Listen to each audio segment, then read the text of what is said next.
பெண்கள் ஆணின் மூலமாக தங்களை புரிந்து கொள்கிறார்கள். எப்படின்னா, ஒரு ஆண் வந்து ஒரு பெண்கிட்ட பணிவாக நடக்கிறான்னு வச்சுக்கோங்க. அதில் வியந்து பார்க்குறான், பணிவாக நடந்துக்கிறான். பணிவுங்கிறதே எப்போ வரும்னா, வியந்து பார்த்தா பிடிச்சி அப்போ தான் வந்து அந்த பணிவெல்லாம் வரும். ஒரு ஆண் வந்து ஒரு பெண்ணை வந்து வியந்து பார்க்குறான் அப்படிங்கும்போது, பெண் வந்து ஆணின் மூலமாக அந்த ஆண் வந்து தன்னை வியந்து பார்க்குறான் அப்படின்னா, அப்போ நாம் வந்து ஒரு வியப்பிற்குரிய ஒரு பெண். அதைத்தான் அந்த ஆணின் கண்களில் அந்த பெண் பார்க்கிறாள். ஆணின் மூலமாக ஒரு பெண் தன்னை புரிந்து கொள்கிறாள், தன்னை பற்றி வியப்பாக புரிந்து கொள்கிறாள்.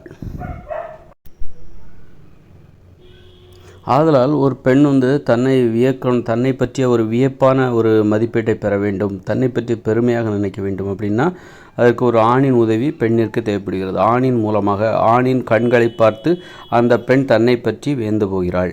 ஒரு ஆண் எப்படி பார்க்குறான், இகழ்கிற ஒரு ஆண் வந்து ஒரு பெண்ணை வந்து குறிப்பாக ஒரு கணவன் வந்து மனைவியை வந்து இகழ்கிறான், திட்டுகிறான், எரிச்சல் படுகிறான், குறை கூறிக்கொண்டே இருக்கிறான். அப்படிங்கும்போது பெண் வந்து அதன் மூலம் தன்னை புரிந்து கொள்கிறாள்.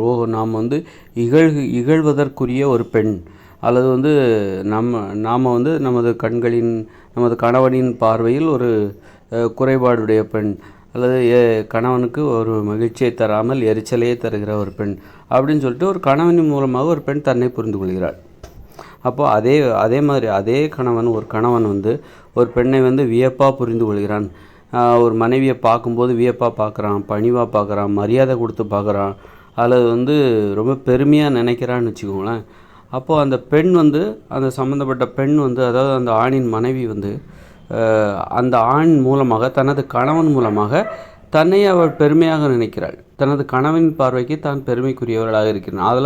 ஆதலால் நான் வந்து பெருமைக்குரியவள் அப்படிங்கிற அந்த வியப்பிற்குரியவள், ஒரு கணவனுக்கு ஒரு மகிழ்ச்சியை தரக்கூடியவள் அப்படிங்கிற மாதிரியான ஒரு தன்னை பற்றிய புரிதலுக்கு அந்த பெண் வருகிறாள். அதனால் எப்போதும் ஒரு பெண் வந்து தனது கணவனையோ காதலனையோ தேர்ந்தெடுக்கும்போது அவன் தன் மீது வியப்புடன் இருக்கிறானா, வியந்து பார்க்கிறானா, தன்னை வியந்து பார்க்கிறானா, தனது செயல்பாடுகளை, தனது பேச்சினை, தான் பேசுவதை, தனது செயல்பாட்டினை வியந்து பார்க்கிறானா. குறிப்பாக வந்து பேசுகிறது தான், அதாவது சும்மா பார்க்கும்போதாவது அவன் பார்வையில் வியப்பு இருக்குதான்னு பார்க்கணும். ஒரு பெண் வந்து தனது கணவனை எப்படி தேர்ந்தெடுக்கணும்னா, தனது கணவனை தேர்ந்தெடுக்கும்போது அந்த ஒரு ஆண் வந்து தன்னை வியந்து பார்க்கிறானா, சும்மா அதாவது நான் பேசலைன்னா கூட அந்த பார்வையில் அந்த வியப்பு இருக்கிறதா, தன்னை பார்க்கும்போது அவனது பார்வையில் அந்த வியப்பு இருக்கிறதா, அந்த ஆசை இருக்கிறதா அப்படின்னு பார்க்கணும். பார்த்துட்டு அப்புறம் கொஞ்சம் மரியாதை கொடுக்க, அந்த பார்வையில் மரியாதை தெரிகிறதா, பணிவு தெரிகிறதா, இதெல்லாம் பார்த்து தான் ஒரு பெண் வந்து தனது துணையை தேர்ந்தெடுக்க வேண்டும். சும்மா ஏதோ ஒன்று போனால் எல்லாத்துக்கும் ஒன்று அதெல்லாம் பார்த்தா முடியாது அப்படி இப்படின்னு சொல்லிட்டு அலட்சியப்படுத்திட்டு ஏதோ ஒரு ஆண் அவன் வந்து தன்னை வியந்து பார்க்குறானா, அல்லது தனது செயல்களை வியந்து பார்க்குறானா, அல்லது தன்னை பற்றிய வியப்பு அவனது மனதில் இருக்கிறதா என்பது பற்றி எதுவுமே தெரியாமல் ஒரு பெண் அவசரப்பட்டு ஒருத்தனை கல்யாணம் பண்ணிக்கும்போது ஒரு சரியான ஒரு சூழல் அமையாத போது, அல்லது அந்த ஆண் வந்து தவறுதலாக அந்த பெண் தேர்ந்தெடுத்த அந்த ஆண் வந்து சரியானவனாக இல்லை, எப்பொழுதும் தனது மனைவியை குறை கூறிக்கொண்டே இருக்கிறான், இகழ்ந்து கொண்டே இருக்கிறான், எரிச்சல் பட்டு கொண்டே இருக்கிறான், மரியாதை கொடுக்கவே மாட்டேன் என்கிறான். இப்படிப்பட்ட மாதிரியான ஒரு கணவன் அமைந்து விட்டால் அதன் பிறகு அந்த பெண் தாழ்வு நிலையை அடைந்து விடுவாள். ஏன்னா அதனால் வந்து ஒரு பெண் வந்து எப்போதுமே விழிப்போடு இருக்கணும், தனது துணையை தேர்ந்தெடுப்பதில் விழிப்போடு இருக்க வேண்டும். ஆக வந்து அந்த பெண் வந்து வியப்பிற்குரியவளாக இருக்கலாம், ஆனால் அவள் தேர்ந்தெடுக்கிற அந்த துணை இருக்கல, காதல் துணை, திருமண துணையாகிய அந்த கணவன், அவன் முதல்ல அவளை வியந்து பார்க்குறானா, பெருமையாக பார்க்குறானா, மரியாதையோடு பார்க்குறானா, அன்போடு பார்க்குறானா, ஆசையோடு பார்க்குறானா என்பதை உறுதி செய்து கொள்ள வேண்டும்.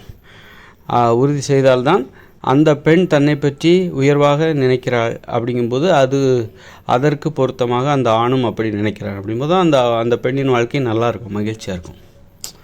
அதே மாதிரி தான் ஒரு ஆணும் அப்படி ஒரு பெண்ணை தேர்ந்தெடுக்கும்போது தனது பார்வைக்கு எந்த பெண் வியப்பாக தெரிகிறாள், பெருமையாக தெரிகிறாள், மகிழ்ச்சியாக தெரிகிறாள், அவளை பார்த்து கொண்டே இருக்க வேண்டும் என்று தோன்றுகிறதா, அவளது பேச்சை கேட்டுக்கொண்டே இருக்க வேண்டும் என்று தோன்றுகிறதா, அல்லது அவள் செயல்பாடுகளை வியந்து பார்க்க ஏதாவது கற்றுக்கொள்வதற்கு அதில் இருக்கிறதா, அந்த மாதிரி ஒரு அந்த மாதிரி தான் ஒரு தேடணும். அந்த மாதிரி கிடச்சிச்சின்னா ஓகே, அவங்க வாழ்க்கை சிறப்பாக இருக்கும். அப்படி இல்லாமல் எதை பற்றியும் கவலைப்படாமல் ஏதோ ஒன்று அது அப்படின்னு சொல்லிவிட்டு ஏதோ ஒன்று திருமணம் பண்ணிக்கிட்டாக்கா ஒரு வேளை துரதிர்ஷ்டவசமாக வேறு மாதிரி அமைஞ்சிச்சுன்னா அது நரகமாயிடும் 2 பேருக்குமே.